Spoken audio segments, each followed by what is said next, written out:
நீதிமான்களே, கர்த்தருக்குள் களி கூறுங்கள். துதி செய்வது செம்மையானவர்களுக்கு தகும். சுரமண்டலத்தினாலும் கர்த்தரை துதித்து பத்து நரம்பு வீணையினாலும் அவரை கீர்த்தனம் பண்ணுங்கள். அவருக்கு புதுப்பாட்டை பாடுங்கள்.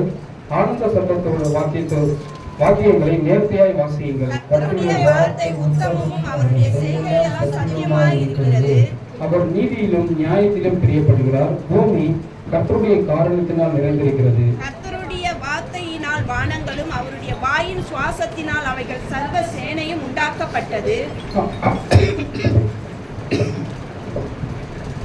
அவர் சமுத்திர ஜலங்களை குவியலாக சேர்த்து ஆழமுள்ள ஜலங்களை பொக்கிஷங்களாக வைக்கிறார். பூமியெல்லாம் கர்த்தருக்கு பயப்படுவதாக, உலகத்தில் உள்ள குடிகளெல்லாம் அவருக்கு ஆட்சியிருப்பதாக.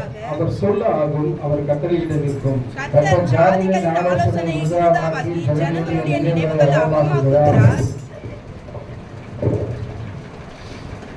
கர்த்தருடைய ஆலோசனையை நித்திய காலமாகவும் அவருடைய இருதயத்தின் நினைவுகள் தலைமுறை தலைமுறையாகவும் இருக்கும். கர்த்தரை தங்களுக்கு தெய்வமாக கொண்ட ஜாதியும் அவர் தமக்கு சுதந்திரமாக தெரிந்து கொண்ட ஜனமும் பாக்கியம் உள்ளது. கர்த்தர் வானத்திலிருந்து நோக்கி பார்த்து எல்லா மனுபுத்திரையும் காண்கிறார். நாசமாக இருக்கிற ஸ்தானத்திலிருந்து பூமியின் குடிகள் எல்லாரும் கண்ணோட்டமாக இருக்கிறார். அவர்களுடைய இருதயங்கள் எல்லாம் அவர் உருவாக்கி அவருடைய செய்கை எல்லாம் கவனித்திருக்கிறார். எந்த ராஜாவும்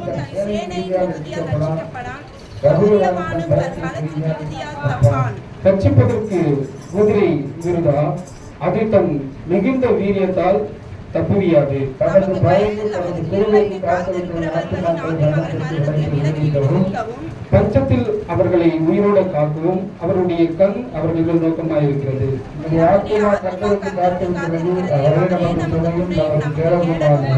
அவருடைய பரிசுத்த நாமத்தை நாம் நம்பியிருக்கிறபடியால் நாம் நம்முடைய இருதயம் அவருக்குள் களி கூறும்.